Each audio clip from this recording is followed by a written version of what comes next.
Every myth begins the same way, with someone being told who they are before they ever get the chance to decide. How most of us start. We inherit stories about our worth, about our identity, our limits, our destiny. Stories can be written by family, culture, trauma, survival, and expectation. Stories that were never ours, but shaped us anyway. And at some point, you wake up and realize you've been living inside a narrative you didn't write. And that's where the episode begins. Rewriting your story doesn't start with changing your life. It starts with changing your attitude. The words you use about yourself matter. The labels you accept matter. The roles you play matter.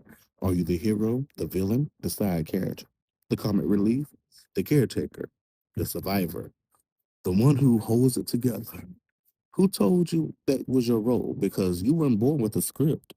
You were handed one, and you're allowed to hand it back. You know, in the Bible, in the Christian religion, it's often said that there's power in the tongue. And in Proverbs 18:21, it says, "Death and life are in the power of the tongue, and those who love it will eat its fruits." In Proverbs 13:3, whoever guards his mouth preserves his life. He who opens it wide, his lips comes to ruin. Then there are some that are about healing. Proverbs 12:18. There is one whose rash words are like sw- sword thrusts, but the tongue of the wise brings healing. And in Proverbs 16:24, gracious words are like a honeycomb, sweetness to the soul and health to the body. And in those Bible verses, it it tells you, it gives you different versions of it. Some are about life, death, and consequences. Some are about healing and wisdom. But it's a different variation of it. It's a different thing of it because, as we all know, life and death are in the power of the tongue. If you want, uh, um, you want to know more about it. If you want, well, how can I put it? If you want to read the Bible more, but you want a get a clear understanding of it, there are different versions. Some are King James version, some are the New Living Translation, some are the New International Version. You choose which one is easier for you. See, I do the New Living Translation. That's what I do because it's easier for me to understand. Because the King James version, let me tell you something. The King James version it be making me act like I don't even know how to read. I'd be like, okay, and then I'd be sounding like those people that couldn't read. You know the ones who used to do popcorn reading. If you used to do popcorn reading, and you was messing like I was, and you chose the ones who you know couldn't read. See, I always chose ones that kept bothering me. I knew they couldn't read. I be sounding like them when I read that King James version. And then it, ooh, child, like that might give me a version I can understand. Cause James, what you got going on, sir? All the ye, ya, oh, thee, thou, oh, sir.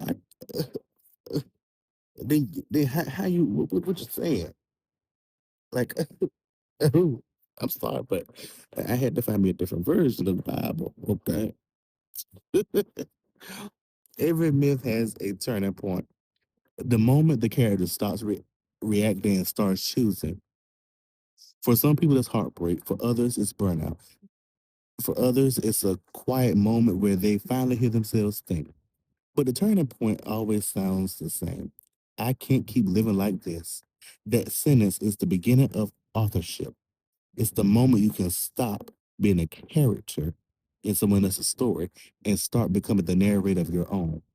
You can't rewrite the story if you're still trying to protect the old one. Some people won't like the new version of you. But who cares? Nobody cares. Who cares if they don't like new version of you? That means that they aren't equipped to be in this new life of yours. They're in your past life. Leave them in the past. Simple as that. Some people will miss the version of you that served them. Some people will call your growth selfish, dramatic, unnecessary. It's because they haven't grown in their life. It's because they haven't grown. We see that. We see they haven't grown. Because look how they act. Some of them still act childish. Some of them still act like they're in high school. They act like they're in high school. Like, come on. High school was years ago. You're 30. Please act like you have some decorum. High school was years ago. You're 50. You're 60. You're 70. You're 40. You- You're all of these ages. Please act, act like you have some sense. Have some decorum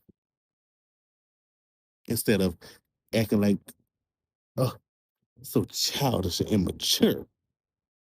I, I can't stand childish and immature people. I really can't. Now, I know I can act childish and immature sometimes. I know I can. But round about you hit like 25 or 24, all that childish and immature stuff, it grows out of you. It's time for make a change for once in your life. You got to make a difference. You really do. At some point in your life, look here, yeah, were you childish? Because you were a child? Okay, yeah. I expect childish and immature from these children. Even some of them act more grown up than grown ups. And that's surprising. They're more like adults than these adults. Some of them are well married, well mannered. They respect, they're respectful. They're this, they're that. They better than half of these adults. It's a shame. It really is. Really is a big shame. But here's the truth: they're not reacting to who you become. They're reacting to what they're losing. Your evolution threatens the stories they built around you, and that's not your responsibility. Rewriting your myth requires grieving the version of you who didn't know better, the version of you who tolerated too much, who stayed too long, who didn't speak up, who didn't feel worthy, who survived instead of lived. You don't shame that version, you honor them because they got you here and they kept you alive long enough to learn a new way. Grief is a part of our authorship. You can't write a new chapter without closing the old one. You're not starting from scratch. You're starting from experience. Every mistake becomes a lesson. Every heartbreak becomes a boundary. Every failure becomes a blueprint. Every shadow becomes a guide. Every myth becomes a mirror. You're not rewriting your story because the old one was worthless. You're rewriting it because you've outgrown it. Growth is not betrayal, it's evolution. The moment you decide to rewrite your story, the world won't change, but you will. You'll speak differently. You'll choose differently. You'll love differently. You'll walk differently. You'll stop shrinking. You'll stop apologizing. You'll stop abandoning yourself to be chosen. You'll stop living like a character and start living like a creator.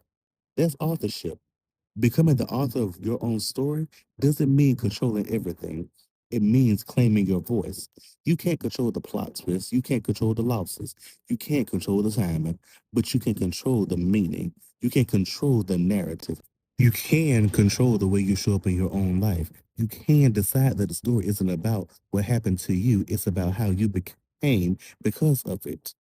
You're not the myth you inherited. You are the myth you chose to write next. And that's the real power, not perfection, not certainty, not control. Choice. The choice to grow, the choice to heal, the choice to change, the choice to become someone your past self wouldn't even recognize, but would be proud of. You are the author now, and the story is just beginning.